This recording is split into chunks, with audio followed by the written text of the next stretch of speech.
Hello there, it's Jay here from Jay's Vintage Junk. Today I thought we'd have a look at that switch from the Amstrad CPC 464. This is the switch, if you remember from my last video, that I bypassed out. It doesn't work anymore. No continuity on it. And what I thought I'd do is I'd have a look at stripping this down and repairing it. Problem with these are I don't have any switches exactly like this. I do have a switch that I can replace this with if I can't repair it, and that's these. Now if we look together, they will actually work as a replacement in the Amstrads. For externally, actually, when they're fitted, they look virtually identical. You really can't tell, but internally, obviously, they're completely different. These are actually a double pole, double throw switches, where the original ones are a single pole, single throw. But like I said, they will work as a replacement, but I would much rather see if I can get this working. Plus, I think,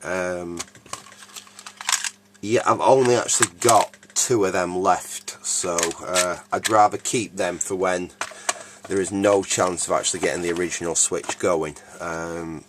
So let's see if we can do anything with this. Just show you it is dead. I've got my continuity tester here, and if we go across the switch, as you can see, no, that's completely dead that way. We've switched the switch. Again, it's dead. Okay, so we can just keep that on the piece of paper because it makes it easier for me to film. Right, first things first, I'll just take it off this bracket. Now let's just have a look here. So if we look and keep the writing upwards, so when we reassemble all this, it goes back in the computer in the right way. We'll take the screws out.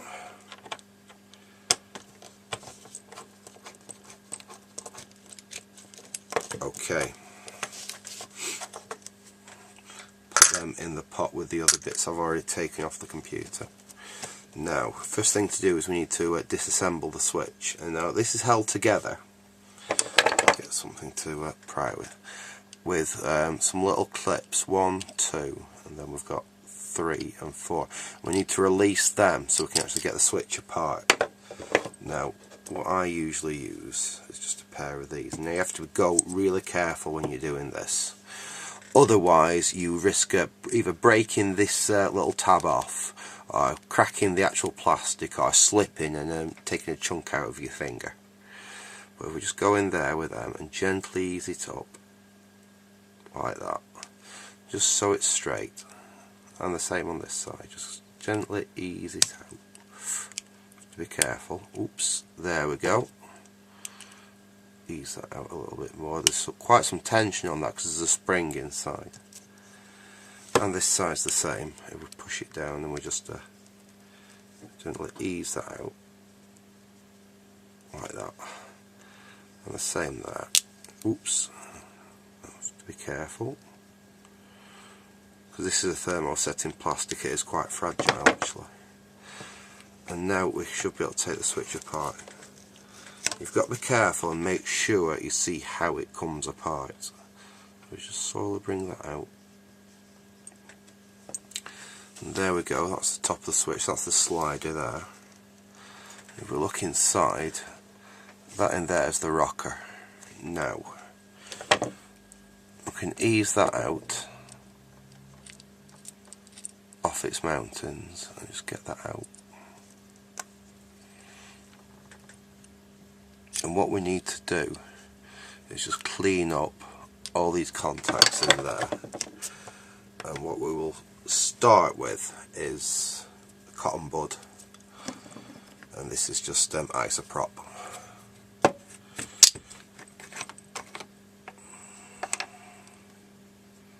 So if we get some isopropyl alcohol on the cotton bud,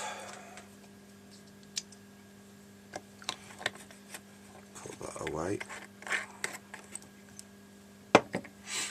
and all we want to do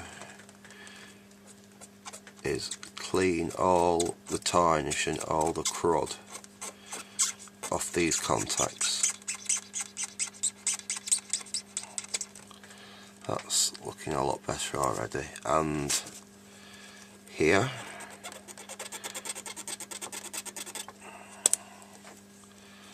clean the crud off there, and then we need to go inside and give the clean in there. Look at that already, and a good clean on that contact surface there.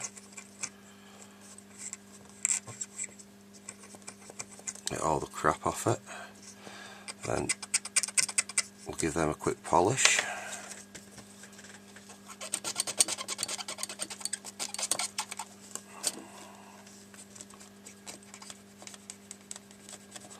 Like that. Now what we need to do is reassemble this thing. So that needs to drop back down so that that little spring contact sits on top of the other one. This can be a little bit fiddly to do, I must admit. What I will use are these.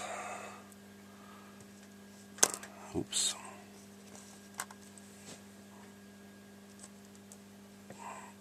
Drop that in there. And you need to get it to sit on that pivot.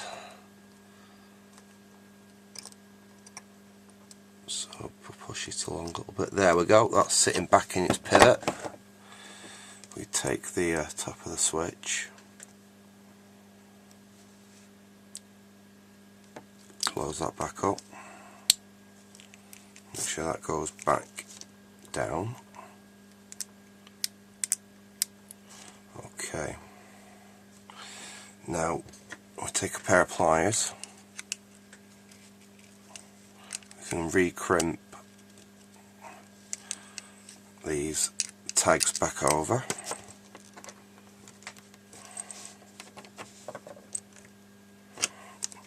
You've got to be careful doing this. You can only do it a couple of times before these tags actually break off, and they have to be tight or else you don't get sufficient contact in the actual switch. So you have to really make sure they're nice and tight when you do this. Like that. Push them back in, bring them back round, push that back in, bring that back round, push that a bit too far then, just straighten it back out.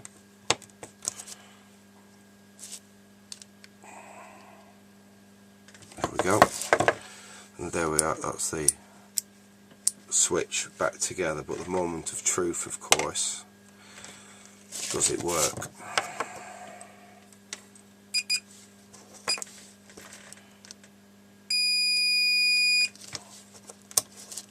There we go.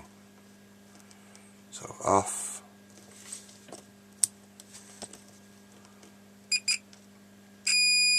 and on, off.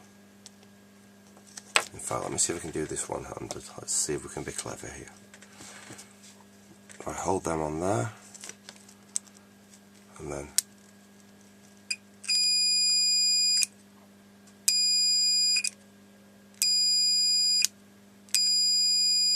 there we go. So that now is ready to go back in the Amstrad, and that means we can retain the original switch still. We'll put that back on its bracket so we don't lose it, because I'm an absolute swine for getting halfway through one of these. Have to wait for a part, start something else on the workbench, and then come to find the screws to put it back together, and I can't find all the bloody screws again. And I spend about half a week then finding the screws, or I can't find the screws and I have to get them out of something else or find them from stock, and guarantee you a week later then they'll turn up. But there we go. I won't make this a long video, but I hope people might find that useful. It doesn't take much. obviously I've cleaned the solder contacts up as well to reattach it when I put it back in the computer.